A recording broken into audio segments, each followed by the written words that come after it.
Hi friends, welcome to Shamees kitchen. എല്ലാവർക്കും സുഖമാണല്ലോ. ഇന്ന് നമ്മൾ തയ്യാറാക്കുന്നത് എല്ലാവർക്കും ഒരുപോലെ നന്നായിട്ട് ഇഷ്ടപ്പെടുന്ന നമ്മുടെ ചോറിൻ്റെ കൂടെയാണെന്നുണ്ടെങ്കിലും മറ്റെന്തിൻ്റെ കൂടെയും സൈഡായിട്ട് വെച്ച് കഴിക്കാൻ പറ്റുന്ന നല്ലൊരു വഴുതനങ്ങ കൂട്ടുകറിയാണ്. അപ്പോൾ ഡീറ്റെയിൽസ് ഒന്നും മിസ്സാകാതിരിക്കാൻ വേണ്ടിയിട്ട് എല്ലാവരും ഒന്ന് സ്കിപ്പ് ചെയ്യാതെ കണ്ടേക്കണം. കൂടെ തന്നെ നമ്മുടെ ഈ ഷമീസ് കിച്ചൻ ചാനൽ ഇതുവരെയും സബ്സ്ക്രൈബ് ചെയ്യാത്തവരുണ്ടെങ്കിൽ അല്ലെങ്കിൽ ഇത് ആദ്യമായിട്ടാണ് കാണുന്നതെങ്കിൽ പ്ലീസ് ഒന്ന് സബ്സ്ക്രൈബ് ചെയ്തേക്കണേ. ആ തൊട്ടടുത്ത് കാണുന്ന ബെല്ലൈക്കനിൽ ഓൾ കൂടി ഒന്ന് മറക്കാതെ പ്രസ് ചെയ്തേക്കണം. എന്നാൽ ശരി, നമുക്ക് വേഗം വീഡിയോയിലേക്ക് പോകാം. അപ്പോൾ ഇതിന് വേണ്ടിയിട്ട് നമ്മൾ ഫസ്റ്റ് ഇതുപോലൊരു കടായി ഒന്ന് അടുപ്പത്തേക്കൊന്ന് വെച്ച് കൊടുത്തിട്ടുണ്ട്. അതിലേക്ക് ഒരല്പം എണ്ണ ചേർത്ത് കൊടുക്കാം. ഇതിന് അത്യാവശ്യം കുറച്ച് എണ്ണയിലാണ് നമ്മൾ തയ്യാറാക്കി എടുക്കുന്നത്. മാക്സിമം വെളിച്ചെണ്ണ തന്നെ ചേർക്കാൻ വേണ്ടി ശ്രദ്ധിക്കണം. ഇല്ലാന്നുണ്ടെങ്കിൽ നമുക്ക് വേറെ എണ്ണ യൂസ് ചെയ്യാവുന്നതേ ഉള്ളൂ. എണ്ണ ഒന്ന് ചൂടായി വരുമ്പോഴത്തേക്കും അതിലേക്ക് ഇതുപോലെ ഒരു 1/2 ടീസ്പൂൺ അളവിൽ കടുക് ചേർത്ത് കൊടുക്കാം. കടുക് ഒന്ന് പൊട്ടി തുടങ്ങുമ്പോഴത്തേക്കും പിന്നെ ഇനി നമുക്കിതിലേക്ക് വേണ്ടത് ഇതുപോലെ ഒരു 1/2 ടീസ്പൂൺ അളവിൽ മുഴുവൻ ഉലുവ കൂടിയാണ്. അപ്പോൾ ഉലുവയും ചേർത്ത് കൊടുത്തതിന് ശേഷം നല്ല രീതിയിൽ ഇതെല്ലാം കൂടി ഒന്ന് മിക്സ് ചെയ്ത് ഒന്ന് വഴറ്റി കൊടുക്കണം. ഇതുപോലെ ഒന്ന് വഴറ്റി കൊടുത്തു കഴിഞ്ഞാൽ പിന്നെ ഇനി നമുക്കിതിലേക്ക് വേണ്ടതാണ്, ഞാനിപ്പോൾ ഏകദേശം ഒരു 12-15ഓളം ചെറിയ ഉള്ളി എടുത്തിട്ടുണ്ട്. എന്നിട്ട് ഇതുപോലെ ഒന്ന് ചെറുതായിട്ടൊന്ന് അരിഞ്ഞെടുത്തിട്ടുണ്ട്. ഈ ഒരു രീതിക്ക് നീളത്തിനൊന്ന് അരിഞ്ഞെടുക്കണം. എന്നിട്ട് ഇതുപോലെ നമുക്കതും കൂടി ഇതിലേക്കൊന്ന് ചേർത്ത് കൊടുക്കാം. നമ്മൾ ഈ വഴുതനങ്ങാക്കറി തയ്യാറാക്കുമ്പോഴത്തേക്കും എപ്പോഴും ഈ ചെറിയ ഉള്ളിയിൽ തയ്യാറാക്കുമ്പോഴാണ് അതിൻ്റെ ആ ഒരു പ്രത്യേക ടേസ്റ്റ് ഉണ്ടാവുന്നത്. ചെറിയ ഉള്ളിക്ക് പകരം നമുക്ക് സവാളയും ചേർത്ത് കൊടുക്കാം. ചെറിയ ഉള്ളി ഇല്ലാന്നുണ്ടെങ്കിൽ മാത്രം നമുക്ക് സവാളയിലും തയ്യാറാക്കി എടുക്കാവുന്നേ ഉള്ളൂ. ഇതുപോലെ ഒരു പകുതി അളവിൽ ഒന്ന് വഴണ്ടി കിട്ടിക്കഴിഞ്ഞാൽ പിന്നെ ഇനി നമുക്കിതിലേക്ക് വേണ്ടതാണ്, അത്യാവശ്യം വലിയൊരു പീസ് അളവിൽ ഇഞ്ചി എടുത്തിട്ടുണ്ട് ഞാൻ, അതും കൂടി ചേർക്കാം. അപ്പോൾ ഇഞ്ചി ഒരുപാട് കൂടുണ്ട്, എന്നാലും ഒരു അത്യാവശ്യം വലിയ സൈസിലാണ് ഇഞ്ചി എടുത്തിട്ടുള്ളത്. എന്നിട്ട് ചതച്ചെടുത്തിരിക്കുകയാണ്, അത് ചേർക്കുകയാണ്.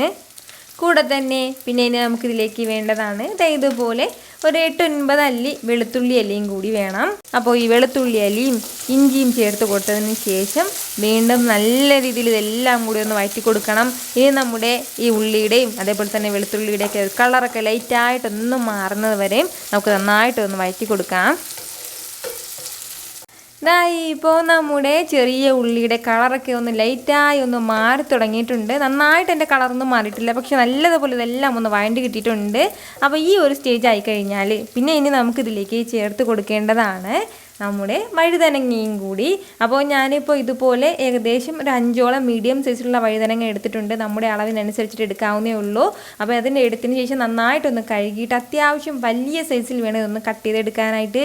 തീരെ ചെറിയ വഴുതനങ്ങയാണെന്നുണ്ടെങ്കിൽ അത് രണ്ടായിട്ടൊന്ന് കട്ട് ചെയ്തിട്ട് 2 പീസാക്കണം എന്നില്ല, ചെറുതായിട്ടൊന്ന് വകന്ന് കൊടുത്തതിന് ശേഷം ഇതിലേക്ക് ചേർത്ത് കൊടുത്താൽ മതിയാവും. അതുപോലെ തന്നെ ഇത് വഴുതനങ്ങാന്നും കത്തിരിക്കാന്നും ഒക്കെ പറയും കേട്ടോ. അപ്പോൾ ഓരോ സ്ഥലത്ത് ഓരോ പേരാണ്. ഈ എണ്ണയിൽ കിടന്നിട്ട് നമ്മുടെ വഴുതനയൊക്കെ നല്ലതുപോലെ ഒന്ന് വെന്ത് കിട്ടണം. അപ്പോഴാണ് അതിൻ്റെ ആ ഒരു കറക്റ്റ് ടേസ്റ്റ് വരുന്നത്. ഏകദേശം ഒരു 2-3 മിനിറ്റ് നമ്മൾ നല്ലതുപോലെ ഒന്ന് വഴറ്റി കൊടുക്കാം. ഫ്ലെയിം എല്ലാം മീഡിയത്തിൽ തന്നെ വെച്ചിരുന്നാൽ മതിയാവും, ഒരുപാട് ഹൈ ഫ്ലെയിമിൽ വെക്കേണ്ട ആവശ്യമില്ല. ഇപ്പോൾ നമ്മുടെ വഴുതനങ്ങയൊക്കെ ഏകദേശം ഒരു പകുതിയോളം അളവിൽ ഇതിങ്ങനെ വഴണ്ട് കിട്ടിയിട്ടുണ്ട്.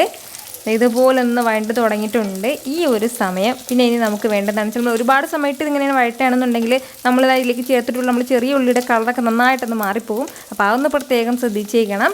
ഇനി ഇത്രയും ആയി കഴിഞ്ഞാൽ പിന്നെ ഇനി നമുക്കിതിലേക്ക് ചേർത്ത് കൊടുക്കേണ്ടതാണ് ഒരു 2 മീഡിയം സൈസിലുള്ള തക്കാളി. ഞാനിപ്പോൾ ഇതുപോലെ ഒന്ന് ചെറുതായിട്ടൊന്ന് അരിഞ്ഞെടുത്തിട്ടുണ്ട്, അതും കൂടി ചേർത്ത് കൊടുക്കാം. അപ്പോൾ തക്കാളി നന്നായിട്ടൊന്ന് വെന്ത് കുഴഞ്ഞ് കിട്ടണം കേട്ടോ. അപ്പോൾ അതിൻ്റെ പേരിലാണ് വഴുതനങ്ങ വെന്ത് തുടങ്ങുന്ന സമയത്ത് തന്നെ നമ്മൾ തക്കാളിയും കൂടി ചേർത്ത് കൊടുക്കുന്നത്. അപ്പോൾ ഇതുപോലെ ഇത്രയും ചേർത്ത് കൊടുത്തതിന് ശേഷം ഇനി വേണ്ട എന്താണെന്ന് വെച്ചാൽ ഈ വഴുതനങ്ങയ്ക്ക് ആവശ്യമായിട്ടുള്ള ഉപ്പും കൂടി ഈ സമയത്തൊന്ന് ചേർത്ത് കൊടുക്കാം. നമ്മുടെ മസാലയ്ക്ക് ആവശ്യമായിട്ടുള്ള ഉപ്പ് പിന്നീട് നമുക്ക് ചേർത്ത് കൊടുക്കാവുന്നേ ഉള്ളൂ. ഇപ്പോൾ നമ്മുടെ ഈ വഴുതനയ്ക്ക് മാത്രം ആവശ്യമായിട്ടുള്ള ഉപ്പൊക്കെ ചേർത്ത് കൊടുത്തതിന് ശേഷം നല്ല രീതിയിൽ ഇതെല്ലാം കൂടി ഒന്ന് മിക്സ് ചെയ്തെടുക്കണം. ഇതുപോലെ നന്നായിട്ടൊന്ന് മിക്സ് ചെയ്ത് കൊടുത്തതിന് ശേഷം ഒരു 1-2 മിനിറ്റ് നമ്മൾ നന്നായിട്ടൊന്ന് അടച്ച് വെക്കണം. അടച്ച് വെച്ച് വേവിച്ചെടുക്കണം. അത്രയും സമയം കൊണ്ട് നമ്മുടെ തക്കാളിയൊക്കെ നന്നായിട്ടൊന്ന് വെന്ത് കിട്ടിക്കോളും. അതുപോലെ തന്നെ വഴുതനയും നല്ല രീതിയിൽ വെന്തിട്ടുണ്ടാവും. ഇതിപ്പോൾ ഏകദേശം 1-2 മിനിറ്റ് ആയിട്ടുണ്ട്. നമ്മുടെ തക്കാളിയും വഴുതനയൊക്കെ നല്ലതുപോലെ ഒന്ന് വെന്ത് കിട്ടിയിട്ടുണ്ട്. ഇത് ഇത്രയും തന്നെ മതിയാവും. അപ്പോൾ ഈ ഒരു രീതി ആയിക്കഴിഞ്ഞാൽ പിന്നെ ഫ്ലെയിം നന്നായിട്ടൊന്ന് കുറച്ച് വെച്ച് കൊടുത്തതിന് ശേഷം ബാക്കി മസാലകളും കൂടി നമുക്ക് ഇതിലേക്ക് ഒന്ന് ചേർത്ത് കൊടുക്കാം. നമ്മളിതിലേക്ക് പച്ചമുളക് ചേർത്തിട്ടില്ലാത്തതിൻ്റെ പേരിൽ നമ്മുടെ എരിവിനനുസരിച്ചിട്ടുള്ള മുളക് പൊടി ചേർത്ത് കൊടുക്കാം. ഇതിപ്പോൾ അധികം എരിവില്ലാത്ത മുളക് പൊടിയാണ്. നല്ല എരിവുള്ള മുളക് പൊടിയാണെന്നുണ്ടെങ്കിൽ അതിനനുസരിച്ചിട്ട് മാത്രം ചേർത്ത് കൊടുത്താൽ മതിയാവും.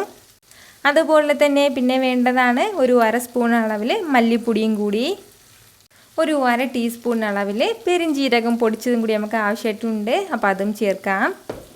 അതുപോലെ തന്നെ പിന്നെ വേണ്ടതാണ് ഒരു 1/2 ടീസ്പൂൺ അളവിൽ ചെറിയ ജീരകം പൊടിച്ചതും കൂടി, കൂടെ തന്നെ 1/2 ടീസ്പൂൺ അളവിൽ മഞ്ഞൾപ്പൊടിയും കൂടി നമുക്ക് ആവശ്യമായിട്ടുണ്ട്. അപ്പോൾ ഇത് ഇത്രയും ചേർത്തിട്ടുണ്ട്. ഇത്രയും ചേർത്ത് കൊടുത്തതിന് ശേഷം നല്ല രീതിയിൽ നമുക്കിതെല്ലാം കൂടി ഒന്ന് മിക്സ് ചെയ്തെടുക്കാം. നന്നായിട്ട് നമ്മുടെ ഈ മസാലയുടെയൊക്കെ ആ ഒരു പച്ചമണം മാറുന്നത് വരെ മാത്രം ലൈറ്റായിട്ടൊന്ന് മിക്സ് ചെയ്ത് കൊടുത്താൽ മതിയാവും. നമ്മുടെ ഈ വഴുതനങ്ങയൊന്നും അങ്ങനെ പെട്ടെന്ന് അങ്ങനെ നല്ലതുപോലെ അങ്ങ് ഉടഞ്ഞു പോകാത്ത രീതിയിൽ പതുക്കെ വേണം നമ്മളിതൊന്ന് മിക്സ് ചെയ്ത് കൊടുക്കാനായിട്ട്. ഇതുപോലെ ചെറിയ രീതിയിൽ നമ്മളെല്ലാം ഒന്ന് വഴറ്റിയെടുത്തിട്ടുണ്ട്. ഇത്രയും ആയിക്കഴിഞ്ഞാൽ പിന്നെ ഇനി നമുക്കിതിലേക്ക് വേണ്ടതാണ് അത്യാവശ്യം ഒരു നെല്ലിക്ക വലുപ്പത്തിനുള്ള പുളി ഞാൻ എടുത്തിട്ടുണ്ട്. എന്നിട്ട് അതിലേക്ക് കുറച്ച് വെള്ളമൊക്കെ ചേർത്ത് കൊടുത്തിട്ട് കുറച്ച് പുളിവെള്ളമാക്കി വെച്ചിട്ടുണ്ട്. അപ്പോൾ ഈ പുളിവെള്ളം ചേർത്ത് കൊടുക്കുന്നതൊക്കെ നമ്മുടെ ആ ഒരു പുളിപ്പിനനുസരിച്ചിട്ട് ചേർക്കാം. പിന്നീട് പുളി വേണമെന്നുണ്ടെങ്കിൽ കൂടുതൽ ചേർക്കാവുന്നേ ഉള്ളൂ. അതുപോലെ തന്നെ ഇതിനോടൊപ്പം ആവശ്യമുള്ള വെള്ളം കൂടി നമുക്കിതിലേക്കൊന്ന് ചേർത്ത് കൊടുക്കാം. വെള്ളവും ചേർത്ത് കൊടുത്തതിന് ശേഷം നല്ല രീതിയിൽ ഇതെല്ലാം കൂടി ഒന്ന് മിക്സ് ചെയ്ത് കൊടുക്കണം. ഇത് കുറച്ച് സമയം ഇതിങ്ങനെ കിടന്ന് തിളച്ചൊക്കെ വരുമ്പോഴത്തേക്കും നല്ല കട്ടിയായിട്ട് കുറുകിയായിരിക്കും നമുക്കിത് കിട്ടുന്നത്. അതിൻ്റെ പേരിൽ ആവശ്യത്തിനൊരു വെള്ളം നമ്മൾ ഈ സമയം തന്നെ ചേർത്ത് കൊടുക്കണം. എങ്കിൽ മാത്രമേ നമ്മുടെ ഈ കത്തിരിക്കയിൽ നല്ലതുപോലെ മസാലയൊക്കെ പിടിച്ചിട്ട് വരുള്ളൂ. അപ്പോൾ നമ്മൾ നേരത്തെ ചേർത്ത് കൊടുത്ത ആ ഒരു ഉപ്പ് ഇതിനിപ്പോൾ കറക്റ്റായിട്ട് ഉണ്ടാവില്ല. അതിൻ്റെ പേരിൽ കുറച്ച് ഉപ്പും കൂടി ചേർക്കുകയാണ്. അപ്പോൾ ഉപ്പും ചേർത്ത് കൊടുത്തതിന് ശേഷം വീണ്ടും ഇതെല്ലാം കൂടി ഒന്ന് നന്നായിട്ടൊന്ന് മിക്സ് ചെയ്ത് കൊടുക്കണം. ഇനി നല്ലതുപോലെ ഒന്ന് തിളച്ച് വരട്ടെ. ഇപ്പോൾ നമ്മുടെ കറിയെല്ലാം നല്ലതുപോലെ ഒന്ന് തിളച്ച് തുടങ്ങിയിട്ടുണ്ട്. നന്നായിട്ടൊന്ന് തിളച്ച് വരികയാണ്. ഇനി നമുക്ക് ഇഷ്ടമുള്ള ആ ഒരു രീതിക്ക് അനുസരിച്ചിട്ട് നന്നായിട്ടൊന്ന് വറ്റിച്ചെടുക്കണം. അതായത് ഒരുപാട് നല്ലതുപോലെ കുറുകിയിരിക്കുമ്പോഴാണ് ഇതിന് പ്രത്യേക ടേസ്റ്റ് ഉള്ളത്. അപ്പോൾ ഞാൻ എന്തായാലും ഒരു 2-3 മിനിറ്റ് ഒന്ന് മീഡിയം ഫ്ലെയിമിൽ വെച്ചിട്ട് നല്ലതുപോലെ ഒന്ന് വറ്റിച്ചെടുക്കുകയാണ്. ഇത്രയും ഗ്രേവി ആവശ്യമില്ല ഇതിന്. വളരെ കുറച്ച് മാത്രം ഗ്രേവിയിൽ നല്ല കുറുകിയിരിക്കുമ്പോഴാണ് അതിൻ്റെ ആ ഒരു ടേസ്റ്റ് വരുന്നത്. നമ്മൾ ഒഴിച്ചു കൊടുത്ത എണ്ണയ്ക്ക് ഇങ്ങനെ പുറത്തിങ്ങനെ തെളിഞ്ഞ് വരും. അപ്പോൾ അതുവരെയും നമ്മളിതൊന്ന് നന്നായിട്ടൊന്ന് തിളപ്പിച്ചെടുക്കാം.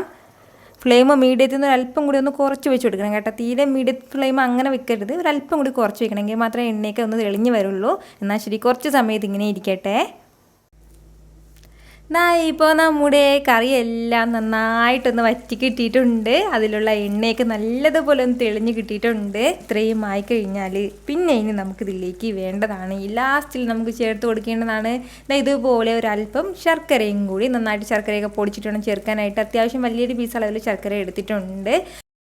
അപ്പോൾ ഇനി ഇതിലേക്ക് വേണ്ടത് ഒരല്പം കറിവേപ്പിലയും കൂടിയാണ്. അപ്പോൾ ഇതുപോലെ കുറച്ച് കറിവേപ്പിലയും ചേർത്ത് കൊടുത്തതിന് ശേഷം നല്ല രീതിയിൽ നമുക്ക് ഒന്ന് മിക്സ് ചെയ്തെടുക്കാം. നമ്മൾ ഈ ശർക്കരയൊക്കെ ചേർക്കുന്നത് മിസ്സാക്കാതെ ഒന്ന് ചേർത്തേക്കണം. എങ്കിൽ മാത്രമേ ആ ഒരു പുളിയും എരിവും ഒക്കെ നന്നായിട്ടൊന്ന് ബാലൻസ് ചെയ്യാൻ വേണ്ടിയിട്ട് നമ്മളിത് ചേർക്കുന്നത്. ചൂട് ചോറിൻ്റെ കൂടെ നമ്മുടെ ഈ വഴുതനങ്ങ കൂട്ടുകറിയും സൈഡിലൊരു നാരങ്ങയൊക്കെ വെച്ച് ഒരു പപ്പടമൊക്കെ ആയിട്ട് സൂപ്പറായിട്ട് നമുക്കിത് കഴിക്കാവുന്നതാണ്. ട്രൈ ചെയ്ത് നോക്കിയതിന് ശേഷം നിങ്ങളുടെ ഫീഡ്ബാക്ക് എനിക്ക് മറക്കാതെ ഒന്ന് അറിയിക്കണം. കാരണം നിങ്ങളുടെ ഫീഡ്ബാക്ക് കാണുമ്പോഴായിരിക്കും അത് മറ്റുള്ളവർക്കും തയ്യാറാക്കി നോക്കണം എന്നുള്ളൊരു പ്രചോദനം ഉണ്ടാകുന്നത്. അപ്പോൾ ഈ വീഡിയോ ഇഷ്ടമായാൽ എല്ലാവരും ഒന്ന് ലൈക്ക് ചെയ്യാനും കൂടെ തന്നെ നിങ്ങളുടെ ഫ്രണ്ട്സിനും ഫാമിലിക്കും എല്ലാവർക്കും ഇതൊന്ന് ഷെയർ ചെയ്ത് കൊടുക്കാനും മറക്കരുത്. വീണ്ടും നല്ലൊരു ഉഷാറ് വീഡിയോ ആയിട്ട് ഞാൻ വരുന്നതായിരിക്കും. അതുവരേക്കും എല്ലാവരും ഹാപ്പി ആയിട്ടിരിക്കുക, സന്തോഷമായിട്ടിരിക്കുക, എല്ലാവരും സേഫ് ആയിട്ടിരിക്കണം. Take care friends.